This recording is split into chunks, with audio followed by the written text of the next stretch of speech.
नमस्कार, मैं हूं आपके साथ रचना मिश्रा। आज है सावन की तीसरी सोमवारी। हम लेकर हाजिर हैं आपका विशेष शो देवों के देव महादेव। आज हमारे साथ स्टूडियो में मौजूद हैं पंडित वैभव नाथ शर्मा जी। शर्मा जी, आपका बहुत बहुत स्वागत है हमारे इस शो में। आज वैभव जी बताएंगे सावन के तीसरे सोमवार की पूजा कैसे करनी चाहिए, साथ ही शिव महिमा से जुड़े कुछ खास रहस्य, चमत्कारी उपाय जो आपके जीवन को धन धान्य से भर देंगे।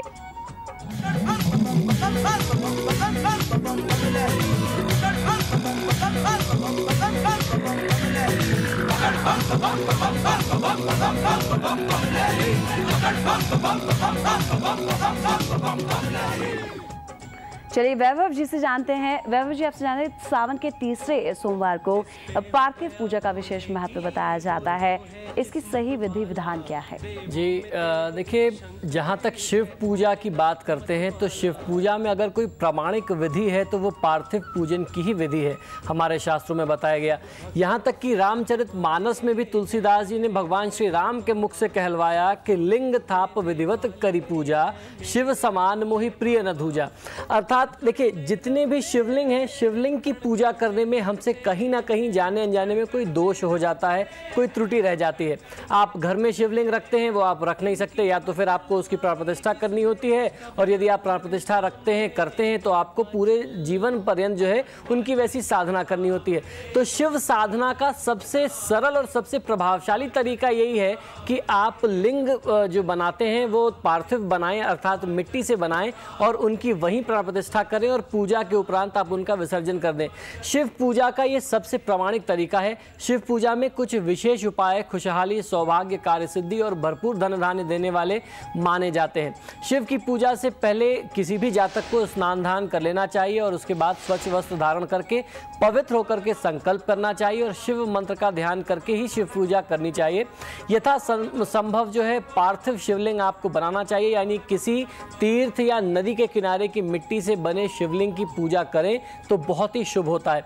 शिव पूजा के दौरान शिव पंचाक्षरी या विशेष कुछ जो आपके मंत्र हो, जिनका संकल्प आपने अपनी तरफ से किया हो, उसका आप जाप अपने लिए करेंगे तो निश्चित ही आपको बहुत अच्छा लाभ मिलेगा। कुछ विशेष मंत्रों में ओम शर्वाय शिति मूर्तये नमः, इस तरीके के मंत्रों का जाप कर सकते हैं। महामृत्युंजय, हम लोगों ने रुद्र गायत्री मंत्र की बात की थी कल, वो भी आप जाप कर सकते हैं। ओम भवाय जल मूर्तये नमः, इस मंत्र का भी आप जाप कर सकते हैं। ओम रुद्राय अग्नि मूर्तये नमः मंत्र का जाप आप कर सकते हैं। ओम उग्राय वायु मूर्तये नमः मंत्र का जाप आप कर सकते हैं। ये सारे जो मंत्र हैं ये आपको बहुत अच्छा लाभ देंगे। ओम भीमाय आकाश मूर्तये नमः, इस मंत्र का प्रयोग भी आपके लिए सर्वोत्तम हो सकता है। पार्थिव शिवलिंग पर गंगा जल की धारा अर्पित करके आपको स्नान कराना चाहिए, अर्थात अभिषेक करना चाहिए। नंदी की मिट्टी के अभाव में पीपल के पेड़ की जड़ का भी आप नदी की मिट्टी अगर आपको न मिल पाती हो, किसी तीर्थ की मिट्टी ना मिले, तो पीपल के वृक्ष के नीचे की जो जड़ की मिट्टी होती है आप उसको भी लेकर के पार्थिवेश्वर बना सकते हैं। इससे आपको बहुत अच्छा लाभ मिलेगा। पवित्र स्थान की मिट्टी से पार्थिव शिवलिंग बनाने का बहुत ज़्यादा महात्मा हमारे शास्त्रों में बताया गया है। पार्थिव शिवलिंग पर खासतौर पर इत्र की धारा चढ़ानी चाहिए, उससे महादेव तत्काल प्रसन्न होते हैं। यह भौतिक सुखों की कामना पूर्ति करने के लिए बहुत ही चमत्कारी प्रयोग माना जाता है। चंदन का लेप करना, अर्थात चंदन लगा करके गंध, अक्षत, धूप, दीप के अलावा वस्त्र आदि आप जो है शिवलिंग के ऊपर अर्पित करें तो आपको बहुत अच्छा लाभ मिलता है। सभी सुखों की जो कामना है वह पूर्ति होती है इस छोटे से उपाय से, जब आप अपनी तरफ से जितने ज़्यादा से ज़्यादा चीज़ें उनको अर्पित कर सकते हैं महादेव को। कमल, शंख पुष्प, बिल्व पत्र, शत पुष्प चढ़ाना चाहिए। ये बहुत ही चमत्कारी प्रयोग होता है। इसे पापनाशक माना गया है और धन लाभ के लिए मनोरथ सिद्ध करने वाला हमारे धर्मशास्त्रों में ये उपाय बताया गया है। जी पंडित जी, आपसे जानना चाहेंगे मंत्रों के बारे में। आपने बताया मंत्रों का उच्चारण जो है, मंत्रों की जो अपनी जगह है वो काफ़ी अहम मानी जाती है। मंत्रों के उच्चारण के समय किस तरह की सावधानियां जो हैं वो बरतनी चाहिए? देखिए, किसी भी जातक को, किसी भी साधक को ये प्रयास करना चाहिए कि वो जिस भी मंत्र का प्रयोग कर रहे हैं, किसी योग्य आचार्य की देखरेख में आपको मंत्र जाप करना चाहिए। एक बार जब आपका मंत्र उच्चारण शुद्ध हो गया तब आपको बहुत अच्छा लाभ मिलता है। तो मंत्र उच्चारण, क्योंकि ऊर्जा ही सब सब कुछ है। ऐसा भी हमारे शास्त्रों में उल्लेख मिलता है कि जब रावण जो है देवी दुर्गा की साधना कर रहा था तो हनुमान जी ने बाल स्वरूप धारण करके, क्योंकि नवरात्र का दिन था, एक तरफ भगवान श्री राम साधना में लीन थे, देवी दुर्गा की साधना कर रहे थे, दूसरी तरफ रावण साधना कर रहा था। भगवान हनुमान ने क्या किया कि बाल स्वरूप धरा और जो आचार्य लोग रावण के अनुष्ठान में लगे थे उनसे जाकर के एक अक्षर बदलने को कह दिया, जिससे इस पूरी साधना का तात्पर्य ही पलट गया। देवी के प्रसन्न होने की जगह देवी रुष्ट हो गई। तो इस तरीके से भी हमारे शास्त्रों में कहीं ना कहीं उल्लेख मिलते हैं कि उच्चारण की बहुत बड़ी भूमिका है। तो जब भी आप मंत्र उच्चारण करने बैठे, जाप करने बैठे, तो किसी योग्य आचार्य से पूछ करके, समझ करके उनकी देखरेख में करें तो निश्चित ही आपको कृपा मिलेगी। जी पंडित जी, आपसे आगे भी बातचीत जारी रखेंगे और भी बहुत कुछ जानेंगे तीसरे सोमवार में क्या कुछ महत्व रखता है। लेकिन सीधे रुक करते हैं इस वक्त देवघर का, जहां दीप मौजूद है। दीप, आज सावन का तीसरा सोमवार है, बाबा धाम में अभी भक्तों में किस तरह का उत्साह जो है वो देखा जा रहा है?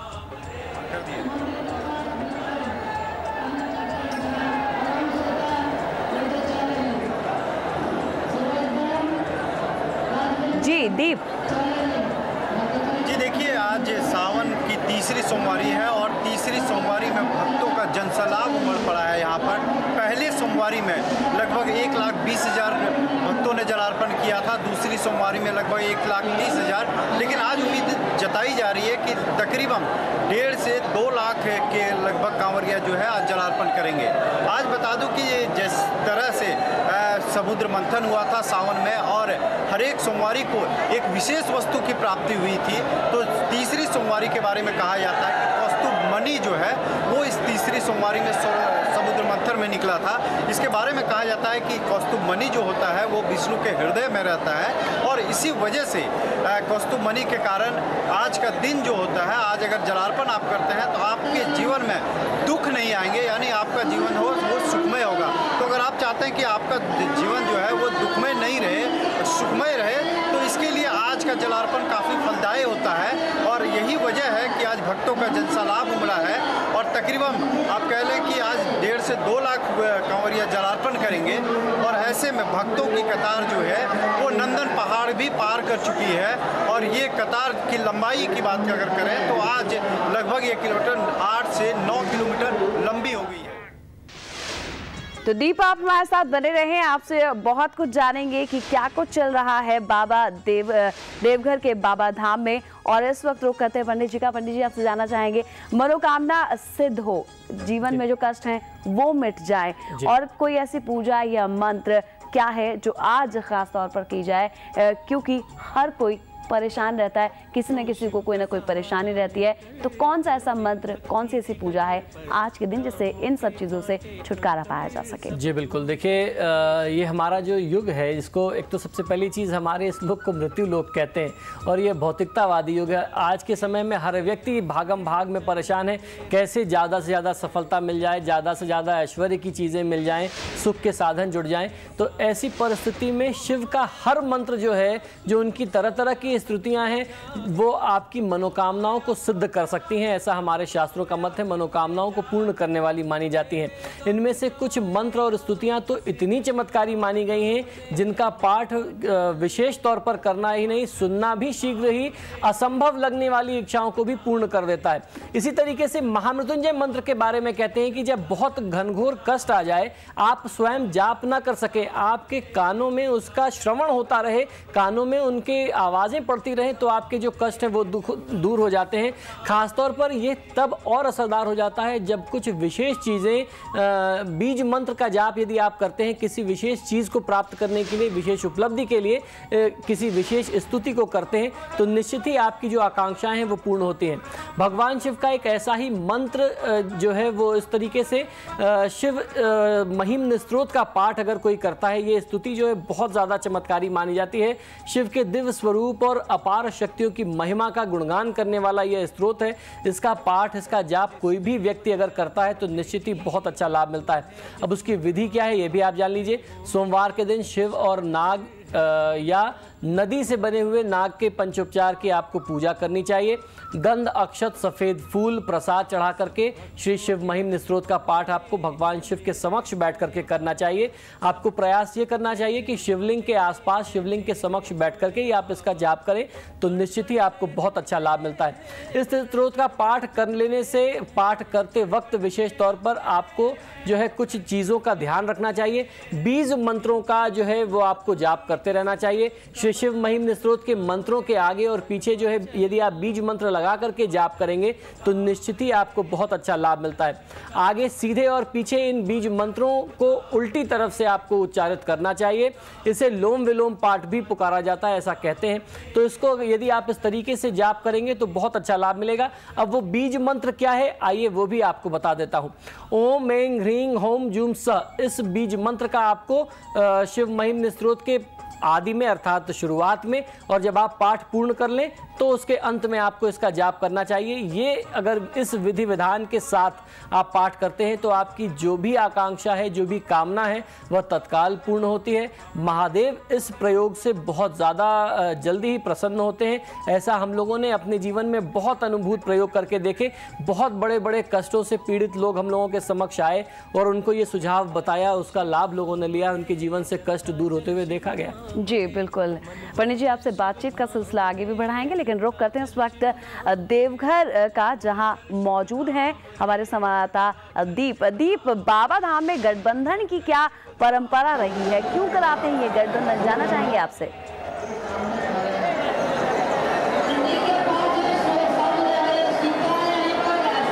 देखिए, बाबा भोलेनाथ की जो ये नगरी है, इसको देव नगरी कहा जाता है। और इसमें हर एक वो प्रथा जो है वो ऐसी प्रथा है जो विश्व के किसी भी कोने में देखने को नहीं मिलती है। तो वही प्रथा यहाँ पर भी देखने को मिलती है कि यहाँ पर एक विशेष पूजा की जाती है। सोमवार की जो पूजा होती है वो खास होती है। बेलपत्र, दूध, घी और जैसे 16 वस्तुओं से बाबा का काचा जल का पूजा होता है। दूसरी तरफ यहाँ गठबंधन की परंपरा है। कहते हैं कि इस तरह विश्व में एकमात्र मंदिर है जहाँ गठबंधन की परंपरा है। ये शक्तिपीठ और हृदय पीठ दोनों है और यहाँ पर शिव और शक्ति एक साथ वास करते हैं। ऐसे में यहाँ पर शिव और पार्वती दोनों मंदिरों के बीच में गठबंधन कराया जाता है। और इसी गठबंधन के कारण कहते हैं कि लोगों की जो मनोकामना होती है वो पूर्ण हो जाती है। संतान की इच्छा रखने वालों की संतान की इच्छा पूरी हो जाती है। यही कारण है कि यहाँ गठबंधन की पुरानी परंपरा रही है। और सावन मेला के शुरुआती दिनों से ही यहाँ के दोनों के मस्तिष्क पर गठबंधन देखने को मिलता है और कुल मिलाकर यहाँ भक्ति की बयार जो है वो देखने को मिल रही है। जी, तो ये थे हमारे संवाददाता दीप हमारे साथ बने रहे हैं आप। तो बताया उन्होंने कि क्यों गठबंधन किया जाता है। और फिलहाल बातचीत का सिलसिला पंडित जी के साथ आगे बढ़ाते हैं। पंडित जी, आपसे जानना चाहेंगे, बिल्व पत्र काफी महत्वपूर्ण, हर पूजा में, शिव जी के पूजा में जो है वो माना जाता है। तो आपसे एक चीज ये जानना चाहेंगे जो काफी महत्वपूर्ण मानी जाती है, परिक्रमा सबसे अहम मानी जाती है। आधी परिक्रमा क्यों की जाती है शिवलिंग की? जी बिल्कुल, ये हमारे शास्त्रों का मत है कि शिवलिंग की कभी भी परिक्रमा जो है वो पूजा के उपरांत पूरी परिक्रमा नहीं करनी चाहिए। शिवलिंग की परिक्रमा आधी करनी चाहिए। अब परिक्रमा आधी क्यों करते हैं ये भी बताते हैं। हमेशा शिवलिंग की परिक्रमा बाईं ओर से करना चाहिए। बाईं ओर से आप प्रारंभ करें और जलधारी अर्थात जहाँ से जल निकलता है उस स्रोत तक आपको जाना चाहिए विपरीत दिशा में, और लौट करके दूसरे सिरे तक आकर के आपको परिक्रमा पूरी करनी चाहिए। जलधारी या जिसे अर्घा कहते हैं उसे पैरों से लांघना नहीं चाहिए, क्योंकि ऐसा माना जाता है कि उस स्थान पर ऊर्जा और शक्ति का भंडार बहुत ज़्यादा होता है। जलधारी को लांघते समय पैरों के फैलने से वीर्य या रज, इनसे जुड़ी हुई विभिन्न प्रकार की शारीरिक क्रियाओं पर शक्तिशाली ऊर्जा का दुष्प्रभाव पड़ सकता है किसी भी जातक के लिए। अतः इसे देवदोष के श्रेणी में रखा जाता है, इसे देवदोष मानते हैं। शिवलिंग का विधिवत पूजन व अर्चन करना चाहिए, क्योंकि इसमें दैवीय शक्ति का वास होता है जो हमारी सभी प्रकार की रक्षा करके मनोकामनाओं को पूर्ण करती है। और जब भी आप देखते हैं कि जहाँ से जल निकलता है उसको लांघने के लिए बड़े बुजुर्ग भी मना करते हैं, क्योंकि ये एक आदर का सूचक भी है। आपने मंत्रोच्चारण के माध्यम से जिस देवता की आराधना की जहाँ से वो निष्प्रयोज्य जल निकल रहा है, आप उसको लांघे ना, ये एक हमारा संस्कार भी है। और इसके पीछे धार्मिक और वैज्ञानिक भावना भी यही है कि अगर आप इसको लांघते हैं तो उसकी जो ऊर्जा है, उसकी जो शक्तिशाली ऊर्जा है, वो आपके स्वास्थ्य को, आपके शरीर शरीर को प्रभावित कर सकती है। इस वजह से ही शिवलिंग की आधी परिक्रमा करते हैं, अर्घ्य तक जाते हैं जहाँ से वो जल निकल रहा होता है और वहीं से वापस चले आते हैं। लेकिन पंडित जी, ये भी कहा जाता है कि कुछ लोग क्या करते हैं कि अंदर आधी परिक्रमा करते हैं और उसके बाद मंदिर के बाहर मंदिर की पूरी परिक्रमा करते हैं, क्या ये सही है? जी बिल्कुल, मंदिर के बाहर आप परिक्रमा कर सकते हैं, क्योंकि ऐसी परिस्थिति में आप उस अर्घ्य को लांघ नहीं रहे हैं। आप उस पूजा का या उस जल का, जो जल आपने अर्पित किया था, जो भी द्रव्य आपने अर्पित किया था, आप उसका अनादर नहीं कर रहे हैं, उसका लांघना नहीं हो पा रहा है। तो ऐसी परिस्थिति में आप अंदर से तो आधी परिक्रमा कर सकते हैं, बाहर आकर के आप पूरी परिक्रमा अवश्य कर सकते हैं। जी, तो वैभव जी, साथ में ये भी जानना चाहेंगे आपसे, जिस तरीके से पूजा अर्चना की जाती है भगवान भोलेनाथ की, तो शिवलिंग पर बेलपत्र चढ़ाने के क्या खास महत्व हैं? इसके पीछे जो उद्देश्य है वो क्या होना चाहिए, क्यों चढ़ाया जाता है? जी बिल्कुल, बेलपत्र का शिव पूजा में बहुत ज़्यादा विधि विधान हमारे शास्त्रों में बताया गया है। बेलपत्र की महिमा बहुत ज़्यादा है हमारे धर्मशास्त्रों में। आज जो तीसरी सोमवारी है, स्थिति में बिल्वपत्र चढ़ाना जो है वो बहुत ज़्यादा महत्व रखता है।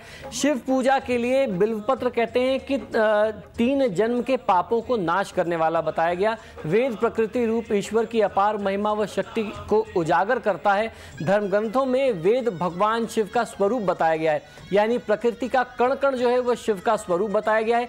इसी कड़ी में बिल्व वृक्ष जो है वो साक्षात शिव का स्वरूप माना जाता है। शिव पुराण में तो बिल्व वृक्ष की जड़ में सभी तीर्थ स्थान बताए गए हैं। ऐसा मानते हैं कि बेल के पेड़ की जड़ में हर प्रकार के तीर्थ मौजूद हैं, आपको उसकी पूजा अवश्य करनी चाहिए, बेल के पेड़ की पूजा करनी चाहिए।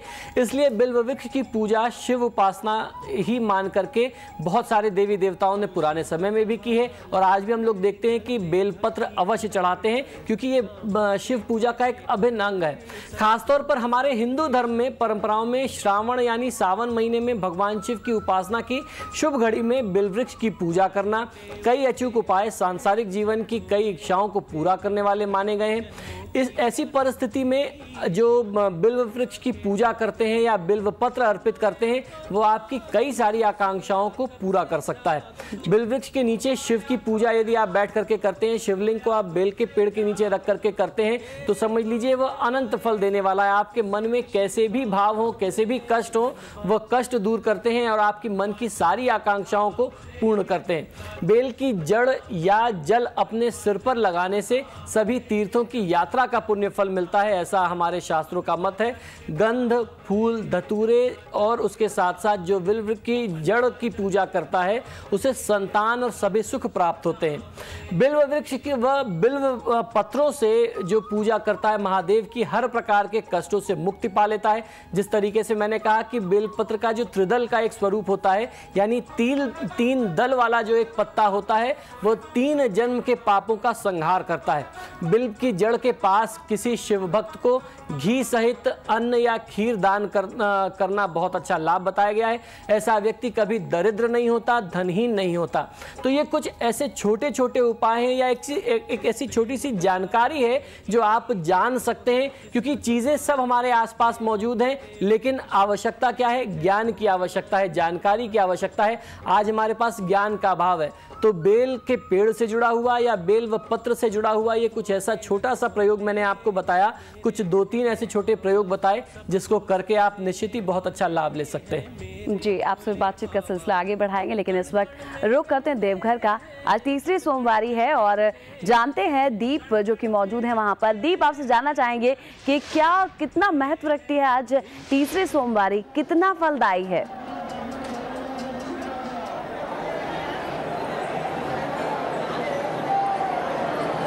ये आपको बता दें कि जो सुरक्षा व्यवस्था की बात है वो पुख्ता ज़रूर है। प्रशासनिक व्यवस्था की अगर बात कर लें, यहाँ पर सुख सुविधाओं की बात कर लें, तो वो कहीं से नहीं दिखता है। यहाँ पर कुल मिलाकर एक बात कही जा सकती है कि इसमें हमेशा से ये जो व्यवस्था है उस पर आस्था भारी पड़ती है। बाबा के लिए भक्त आते हैं और वही आस्था और विश्वास है जो इस मेला को सफल भी बनाती है।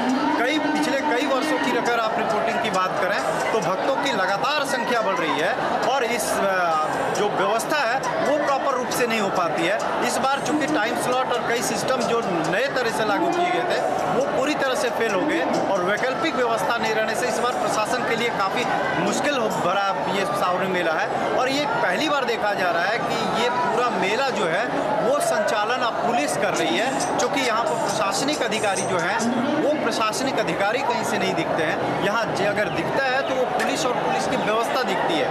तो कुल मिलाकर यहाँ भक्तों को जो बेसिक सुविधाएं होनी चाहिए थी उन्हें मूल रूप से वो नहीं दिखती है। यही कारण है कि आज सुबह से बारिश की फुहार हो रही है और इस बारिश की फुहार में भक्त बारिश में खड़े हैं, हालांकि उन्हें थोड़ी सी राहत जरूर मिलती है। ऐसे में बिजली और पानी की जो समस्या होती थी वो नहीं दिखती है यहाँ पर। और अभी जो लाइन की जो है स्थिति है वो उसकी स्थिति काफ़ी ठीक नहीं है, क्योंकि वो भीग रहे हैं और उन्हें जल्दी से जल्दी बाबा भोले का जलार्पण करना है और ऐसे में पुलिस को काफ़ी मशक्कत करनी पड़ रही है। जी दीप, हमसे बातचीत करने के लिए आपका बहुत बहुत शुक्रिया। तो जाना आपने कि किस तरह से देवघर में श्रद्धालुओं का तांता लगा हुआ है बाबा धाम में दर्शन करने के लिए। और इस वक्त हमारे साथ मौजूद हैं पंडित वैभव नाथ शर्मा जी। शर्मा जी, एक आखिरी सवाल आपसे जानना चाहेंगे, रुद्राक्ष पहनते समय किस तरह की सावधानी रखनी चाहिए, खासकर सावन में? जी बिल्कुल, रुद्राक्ष को महादेव का अभिन्न अंग माना गया है। हमारी पौराणिक मान्यता के मुताबिक रुद्राक्ष भगवान शिव का ही अंग है, इसलिए इसे साक्षात शिव का स्वरूप माना जाता है। इसका शुभ प्रभाव सुख सौभाग्य बढ़ाने वाला बताया गया है। शिव पूजा के दौरान खासतौर पर शिव भक्तों को रुद्राक्ष की माला धारण करके या किसी भी प्रकार से रुद्राक्ष धारण करके ही शिव पूजा करना चाहिए। शिव पूजा के बारे में कहते हैं कि एक तो बिल्वपत्र का होना, रुद्राक्ष धारण करके शिव पूजा किया जाना और त्रिपुंड अर्थात भस्म धारण करके शिव पूजा, ये तीन चीजें जो हैं वो शिव पूजा का बहुत ही अभिन्न हिस्सा है। रुद्राक्ष आकार और रूप के मुताबिक अलग अलग प्रभाव और फल देते हैं। धार्मिक नजरिए से, धार्मिक दृष्टिकोण से हर रुद्राक्ष जो है पापनाशक है और शिव का के साथ शक्ति का जो एक समन्वय बनाता है, शक्ति का संचार करने वाला बताया गया है। किंतु शास्त्रों में रुद्राक्ष के शुभ फल और प्रभाव के लिए खान पान का जो व्यवहार है, हमारे जो आचार व्यवहार हैं, उन सारी चीज़ों के लिए भी बहुत सारे नियम बताए गए हैं। जब कोई भी जातक रुद्राक्ष धारण करता है, खासतौर पर सावन के महीने में करता है और उसके शुभ फल अधिक से अधिक प्राप्त करना चाहता है, तो ऐसी परिस्थिति में आपको मांसाहार और मद्यपान इत्यादि से आपको बहुत ज़्यादा परहेज रखना चाहिए। रुद्राक्ष को अभिमंत्रित करके यानी सिद्ध करके ही किसी भी जातक को धारण करना चाहिए। शास्त्रों में बताए हर रुद्राक्ष के लिए नियत मंत्रों का प्रयोग करना और उसके माध्यम से उसे सिद्ध करके धारण करना बहुत ज़्यादा आवश्यक है। रुद्राक्ष धारण करने वाले व्यक्ति को नशीले पदार्थों के सेवन से भी बचना चाहिए, ये बहुत ज़्यादा आवश्यक हो जाता है। यहाँ तक कि हमारे यहाँ शास्त्रों का विधान ये है कि आप लहसुन प्याज तक वर्जित करें, क्योंकि इनकी जो प्रकृति है वह बहुत ज़्यादा तामसिक होती है। और जब आप रुद्राक्ष धारण करके खासतौर पर सावन के महीने में पूजा करते हैं महादेव की, तो आपको बहुत ही सात्विक होना चाहिए। तामसिक प्रकृति की किसी भी चीज़ को ग्रहण नहीं करना चाहिए, चाहे वो मांसाहार हो, मद्यपान हो, प्याज लहसुन तक हो या फिर कोई भी नशीला पदार्थ। तो सावन में जिस तरीके से रुद्राक्ष धारण करने की आपने बात कही, तो पूरी तरीके से भक्तिमय होकर सभी तामसिक चीज़ों का जो त्याग कर तभी रुद्राक्ष धारण करना चाहिए। आपसे ये भी जानना चाहेंगे कि रुद्राक्ष हर एक व्यक्ति के अलग अलग तरीके से होता है या उनकी समस्याओं के अनुसार उनको धारण करना चाहिए? देखिए, रुद्राक्ष के क्लासिफिकेशन की अगर बात करें तो उसमें बहुत सारे नियम हैं, शास्त्रों का भी मत है और उसमें कुछ आज की व्यापारिकता भी, अगर आप सच्चाई जानेंगे तो व्यापारिकता आज उसमें कहीं ज़्यादा हावी हो गई है। आप देखते हैं कि लोग बताते हैं कि आप अगर मेष राशि वाले हैं तो आपको फलां मुखी रुद्राक्ष पहनना चाहिए। ऐसा कोई बहुत हार्ड एंड फास्ट नियम नहीं है, कोई बहुत इसके लिए विशेष नियम नहीं है। रुद्राक्ष किसी भी स्वरूप में ग्राह्य, अभी मैंने बताया कि किसी भी तरीके का रुद्राक्ष हो, कितने भी मुख का रुद्राक्ष हो, वो पापनाशक है। लेकिन अब आज के समय में लोग इन्हीं चीज़ों से धन कमाते हैं, धन अर्जित करते हैं, तो इसको व्यापार का एक हिस्सा बना दिया। ऐसा कहीं कोई नियम नहीं है। आपके पास जो रुद्राक्ष उपलब्ध है आप वो धारण करके यदि पूजा करेंगे तो ऐसा नहीं कि महादेव आपके लिए अनिष्ट कर देंगे, निश्चित ही आपको उसका पुण्य फल मिलेगा, इसमें किसी भी प्रकार का संशय, कोई डाउट मत रखिए। जी वैभव जी, अब विदा लेने का वक्त हो गया है आपसे। आप हमारे स्टूडियो में आए, आपका बहुत बहुत शुक्रिया। जय महाकाल। तो आज सावन के तीसरे सोमवार में आप लीजिए शिव भजन का आनंद और मुझे दीजिए इजाजत। नमस्कार।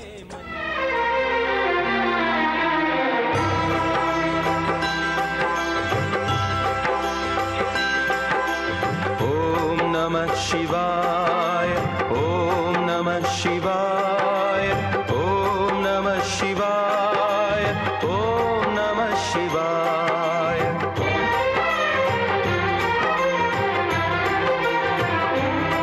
शिव शंकर का गुणगान करो, शिव भक्ति का रस पान करो। जीवन ज्योतिर्मय हो जाए, ज्योतिर्लिंगों का ध्यान करो। शिव शंकर का गुणगान करो। ओम नमः शिवाय, ओम नमः शिवाय, ओम नमः शिवाय, ओम नमः शिवाय।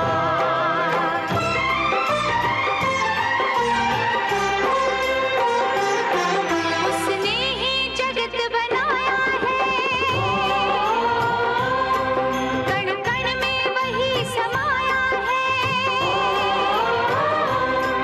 उसने ही जगत बनाया है, कण कण में वही समाया है। दुख भी सुख सा ही बीतेगा, सिर पर जब शिव की छाया है। बोलो हर हर हर महादेव, हर मुश्किल को आसान करो। शिव शंकर करुणावतारम संसार सारम भुजगेंद्र